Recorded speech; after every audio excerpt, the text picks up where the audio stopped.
Hi ಎಲ್ಲರಿಗೂ. ಇವತ್ತು ನಾನು ಮೊಟ್ಟೆ ಗೀ ರೋಸ್ಟ್ ಯಾವ ರೀತಿ ಮಾಡೋದು ಅಂತ ಹೇಳಿಕೊಡ್ತೇನೆ. ತುಂಬ ಸುಲಭದ ರೆಸಿಪಿ, ತುಂಬ ಟೇಸ್ಟಿಯಾಗಿ ಬರುತ್ತೆ.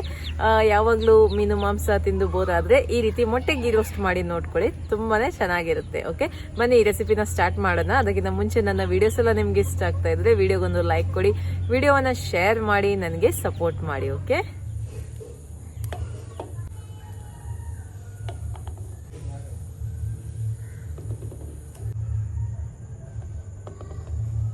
ನೋಡಿ 5 ಮೊಟ್ಟೆನ ಬೇಯಿಸ್ಲಿಕ್ಕೆ ಇಟ್ಟಿದ್ದೀನಿ. ಅದು ಬೇಯುವವರೆಗೆ ನಾವು ಗೀ ರೋಸ್ಟಿಗೆ ಬೇಕಾಗಿರುವಂತಹ ಮಸಾಲೆಯನ್ನ ರೆಡಿ ಮಾಡ್ಕೊಳ್ಳೋಣ. ಏನೇನ್ ಬೇಕು ಅಂತ ನೋಡೋಣ. 2 ಚಮಚದಷ್ಟು ಕೊತ್ತಂಬರಿ ಬೀಜ, ಅರ್ಧ ಚಮಚದಷ್ಟು ಜೀರಿಗೆ, ಅರ್ಧ ಚಮಚದಷ್ಟು ಪೆಪ್ಪರ್, ಅರ್ಧ ಚಮಚದಷ್ಟು ಅರಿಶಿಣದ ಪುಡಿ, ನೋಡಿ ಚಿಟಿಕೆಯಷ್ಟು ಮೆಂತೆ ಹಾಗೂ ಸಾಸಿವೆ, ಅರ್ಧ ಚಮಚದಷ್ಟು ಸೋಂಪು ಹಾಗೂ 8 ಗೋಡಂಬಿನ ತಗೊಂಡಿದ್ದೀನಿ. ಜೊತೆಗೆ ಮೆಣಸನ್ನು ತಗೊಂಡಿದ್ದೀನಿ. ಇಲ್ಲಿ ನಾನು 1 ಕೈ ಮುಷ್ಟಿಯಷ್ಟು ಮೆಣಸನ್ನು ತಗೊಂಡಿದ್ದೀನಿ. ಇದು ಬ್ಯಾಡಿಗೆ ಮೆಣಸು, ಖಾರ ಇಲ್ಲ, ಸುಮಾರು 15 ಉಂಟು ಇದರಲ್ಲಿ. ಹಾಗೆ ಸಣ್ಣ ತುಂಡು ಹುಳಿ, ಹಾಗೆ 6 ಎಸಳು ಬೆಳ್ಳುಳ್ಳಿ. ಈಗ ಇದಿಷ್ಟನ್ನು ನಾನು ಗ್ರೈಂಡ್ ಮಾಡಿ ತರ್ತೇನೆ. ಇದನ್ನೆಲ್ಲ ಹುರಿಲಿಕ್ಕೆ ಅಂತ ಇಲ್ಲ, ಡೈರೆಕ್ಟ್ ಆಗಿ ನೀವು ಗ್ರೈಂಡ್ ಮಾಡಿದ್ರೆ ಆಯ್ತು. ಸ್ವಲ್ಪ ತುಪ್ಪವನ್ನು ಹಾಕ್ತಾ ಇದ್ದೀನಿ, 1 ಟೇಬಲ್ ಚಮಚದಷ್ಟು. 1/4 ಚಮಚದಷ್ಟು ಅರಿಶಿಣದ ಪುಡಿಯನ್ನು ಹಾಕ್ತಾ ಇದ್ದೀನಿ. ಹಾಗೆ 1/4 ಚಮಚದಷ್ಟು ಉಪ್ಪನ್ನು ಹಾಕ್ತಾ ಇದ್ದೀನಿ. ಈಗ ಮೊಟ್ಟೆನ ಲೈಟಾಗಿ ರೋಸ್ಟ್ ಮಾಡ್ಕೊಳ್ಳೋಣ.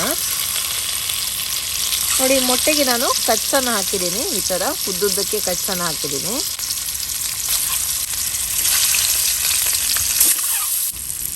ಜಸ್ಟ್ 1 ನಿಮಿಷ ಇದನ್ನು ರೋಸ್ಟ್ ಮಾಡಿದರೆ ಸಾಕು, ಜಾಸ್ತಿ ರೋಸ್ಟ್ ಮಾಡೋದೇನು ಬೇಡ. ಹೊರಗಡೆಯಿಂದ ಸ್ವಲ್ಪ ಕಲರ್ ಚೇಂಜ್ ಆಗೋವರೆಗೆ ರೋಸ್ಟ್ ಮಾಡ್ಕೊಳ್ಳಿ.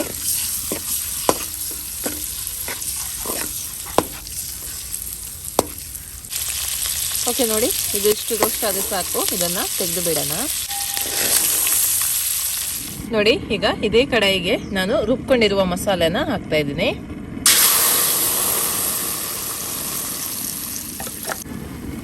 ಮಸಾಲೆನ ಒಳ್ಳೆ ರೀತಿಯಲ್ಲಿ ಫ್ರೈ ಮಾಡಬೇಕು, ಕಲರ್ ಪೂರ್ತಿಯಾಗಿ ಚೇಂಜ್ ಆಗಬೇಕು. ಫ್ಲೇಮನ್ನು ಹೈಯಲ್ಲಿ ಇಟ್ಟು ಮಸಾಲೆನ ರೋಸ್ಟ್ ಮಾಡ್ಕೊಳ್ಳಿ. ಮಧ್ಯದಲ್ಲಿ ಬೇಕಿದ್ರೆ ತುಪ್ಪವನ್ನು ಸೇರಿಸಿದ್ರೆ ಆಯಿತು.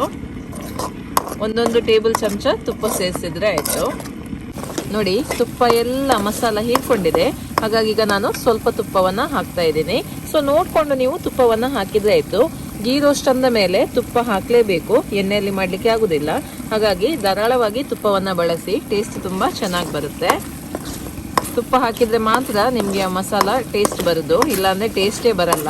ಸೊ ಸುಮಾರು 4 ರಿಂದ 5 ಟೇಬಲ್ ಚಮಚದಷ್ಟು ತುಪ್ಪ ಬೇಕಾಗ್ಬೋದು. ಸೊ ನೋಡಿಕೊಂಡು ತುಪ್ಪ ಹಾಕಿದರೆ ಆಯಿತು. ಲಾಸ್ಟಿಗೆ ಒಂದು ಸಮಯ ಬರುತ್ತೆ, ಎಷ್ಟು ತುಪ್ಪ ಹಾಕಿದರೂ ಅದು ಹೀರ್ಕೊಳ್ಳಲ್ಲ. ಅಷ್ಟರ ತನಕ ನೀವು ತುಪ್ಪ ಹಾಕಿದರೆ ಆಯಿತು. ಅದಾದ ನಂತರ ನೀವು ಎಷ್ಟು ತುಪ್ಪ ಹಾಕಿದ್ರು ಕೂಡ ಅದು ಹೀರ್ಕೊಳ್ಳಲ್ಲ. ಅದು ಲಾಸ್ಟ್ ಸ್ಟೇಜ್. ಆವಾಗ ಮಸಾಲ ರೆಡಿಯಾಗಿದೆ ಅಂತ ಅರ್ಥ. ನಿಮಗೆ ಕಲರ್ ನೋಡುವಾಗ ಗೊತ್ತಾಗುತ್ತೆ ಮಸಾಲೆದು ಆಗಿದೆಯಾ ಇಲ್ವಾ ಅಂತ. ಗೀ ರೋಸ್ಟ್ ನೋಡಿ, ಇದು ಆಲ್ಮೋಸ್ಟ್ ಆಗಿದೆ. ಇನ್ನು 1 ಟೇಬಲ್ ಚಮಚದಷ್ಟು ತುಪ್ಪ ಹಾಕಿದರೆ ಇದು ರೆಡಿ ಆಗುತ್ತೆ. ನೋಡಿ, 1 ಟೇಬಲ್ ಚಮಚದಷ್ಟು ತುಪ್ಪ. ಇದರ ಮೇಲೆ ನೀವು ಎಷ್ಟು ತುಪ್ಪ ಹಾಕಿದ್ರು ಇದು ಹೀರ್ಕೊಳ್ಳಲ್ಲ. ಸೊ ಇದು ಕರೆಕ್ಟ್ ಸ್ಟೇಜ್. ಸೊ ಸ್ವಲ್ಪ ರೋಸ್ಟ್ ಆಗಲಿ, ಸ್ವಲ್ಪ ಕಲರ್ ಚೇಂಜ್ ಆಗಲಿ, ಮತ್ತೆ ಮೊಟ್ಟೆಯನ್ನು ಹಾಕ್ಕೊಳ್ಳೋಣ. ಇದಕ್ಕೆ ರುಚಿಗೆ ಎಷ್ಟು ಬೇಕೋ ಅಷ್ಟು ಉಪ್ಪನ್ನು ಹಾಕ್ಕೊಳ್ಳೋಣ. ಓಕೆ, ನೋಡಿ ಈಗ ಮಸಾಲ ಒಳ್ಳೆ ರೀತಿಯಲ್ಲಿ ರೋಸ್ಟ್ ಆಗಿದೆ. ಈಗ ಮೊಟ್ಟೆಯನ್ನು ಹಾಕ್ಕೊಳ್ಳೋಣ. ಮೊಟ್ಟೆ ಹಾಕಿ 2 ನಿಮಿಷ ಇದನ್ನು ಮಿಕ್ಸ್ ಮಾಡಿದರೆ ಗೀ ರೋಸ್ಟ್ ರೆಡಿ ಆಗುತ್ತೆ.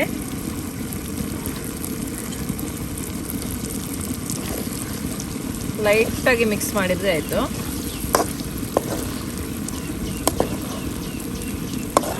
ಕಟ್ ಮಾಡಿ ಕೂಡ ಹಾಕ್ಬೋದು ಮೊಟ್ಟೆ ಬೇಕಿದ್ರೆ. ಈಗ ಮೇಲ್ಗಡೆಯಿಂದ ಸ್ವಲ್ಪ ಗಾರ್ನಿಶಿಂಗ್ಗೋಸ್ಕರ ನಾನು ಕೊತ್ತಂಬರಿ ಸೊಪ್ಪನ್ನು ಹಾಕ್ತಾ ಇದ್ದೀನಿ. ನೀವು ಕರಿಬೇವಿನ ಸೊಪ್ಪನ್ನು ಕೂಡ ಹಾಕ್ಕೊಳ್ಬೋದು, ತುಂಬ ಚೆನ್ನಾಗಾಗುತ್ತೆ. ಕರಿ ಲೀವ್ಸ್ ಇದ್ದರೆ ಅದನ್ನು ಕೂಡ ಹಾಕ್ಕೊಳ್ಳಿ. ಓಕೆ, ಈಗ ನೋಡಿ ರುಚಿಯಾದ ಮೊಟ್ಟೆ ಗೀ ರೋಸ್ಟ್ ರೆಡಿಯಾಗಿದೆ. ಇದನ್ನು ಪ್ಲೇಟ್ ಮಾಡೋಣ.